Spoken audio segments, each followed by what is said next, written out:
Assalamualaikum warahmatullahi wabarakatuh. Perkenalkan, nama saya Jian Elpia. Saya dari Prodi D3 Teknologi Laboratorium Medik, Fakultas Ilmu Keperawatan dan Kesehatan dengan NIM 16112400007. Di sini saya akan mempresentasikan kedudukan dan fungsi bahasa Indonesia.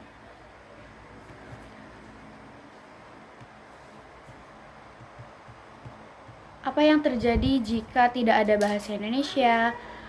Fungsi bahasa Indonesia. Bahasa Indonesia berfungsi sebagai alat pemersatu dan penghubung bangsa yang terdiri atas berbagai suku bangsa ini. Contohnya, saya orang Jawa dan teman saya orang Papua. Di situ saya tidak akan menggunakan bahasa Jawa dikarenakan orang Papua tidak akan memahami apa yang dimaksud saya. Di situ saya akan berkomunikasi dengan bahasa Indonesia agar teman Papua saya memahami apa yang dimaksud saya. Bahasa Indonesia juga memiliki fungsi umum dan khusus yang hendaknya cepat diimplementasikan dengan baik. Kedudukan bahasa Indonesia. Bahasa Indonesia memiliki kedudukan sangat penting karena bahasa Indonesia berkedudukan sebagai bahasa persatuan dan bahasa negara sekaligus. Contohnya, pengantar pendidikan. Pengantar pendidikan bahasa Indonesia digunakan sebagai bahasa pengantar di sekolah di seluruh Indonesia, menyatukan siswa dari berbagai daerah dan latar belakang budaya. Yang kedua, media komunikasi. Dalam berita, televisi, dan media sosial, bahasa Indonesia menjadi alat komunikasi yang mempersatukan masyarakat dari berbagai suku dan daerah. Dokumen resmi. Bahasa Indonesia digunakan dalam dokumen resmi, pemerintahan, undang-undang, dan peraturan, memastikan pemahaman yang sama di seluruh wilayah negara. Acara kenegaraan.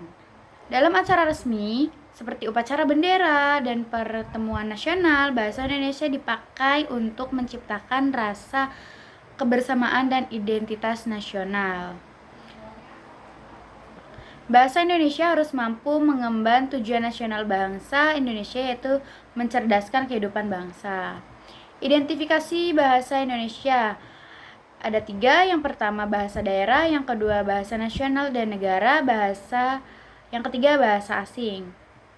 Bahasa daerah sebagai lambang kebanggaan dan lambang identitas daerah, alat perhubungan di dalam keluarga dan masyarakat, dan masyarakat daerah, dan serta pendukung budaya daerah dan bahasa Indonesia. Contohnya bahasa Sunda, bahasa Jawa, dan lain sebagainya. Bahasa nasional dan negara. Bahasa Indonesia berfungsi sebagai bahasa resmi kenegaraan, bahasa pengantar di dunia pendidikan, bahasa perhubungan pada tingkat nasional untuk kepentingan perencanaan dan pelaksanaan pembangunan serta pemerintah. Contohnya Indonesia, Malaysia, dan lain sebagainya. Bahasa asing diberi batasan sebagai bahasa Indonesia selain bahasa Indonesia dan bahasa daerah. Bahasa asing mempunyai fungsi sebagai alat perhubungan antar bangsa dan sarana pemanfaatan ilmu pengetahuan dan teknologi modern untuk pembangunan nasional.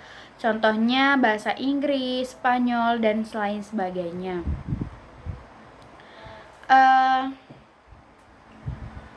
Kesimpulannya, bahasa Indonesia digunakan sebagai bahasa penginstruction dalam sistem pendidikan, mendukung pemahaman dan komunikasi yang lebih baik di kalangan mahasiswa. Sebagai simbol identitas negara, bahasa Indonesia mencerminkan kekayaan budaya dan sejarah Indonesia. Bahasa Indonesia juga berperan penting di dalam hubungan internasional dan diplomasi, terutama di kawasan Asia Tenggara. Bahasa Indonesia terus berkembang, mengadopsi kosakata baru dan beradaptasi dengan perubahan zaman tanpa kehilangan jati dirinya. Dengan kedudukan yang kuat ini, bahasa Indonesia tetap menjadi alat vital dalam memelihara persatuan dan kesatuan bangsa. Sekian dari saya, mohon maaf bila ada kesalahan. Wassalamualaikum warahmatullahi wabarakatuh.